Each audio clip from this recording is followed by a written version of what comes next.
আজকে একটা সুন্দর স্টোরি বলবো। তো একটা ফ্যামিলি ছিল, সেখানে মা বাবা ছিল আর একটা ছোট্ট বাচ্চা ছেলে ছিল।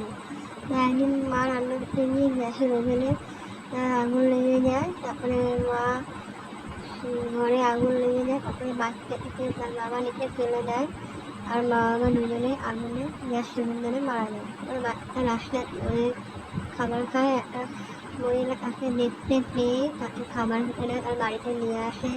তারপরে ছেলেটি বড় হয়, তারপরে ছেলেটা ফায়ারে কাজ করে।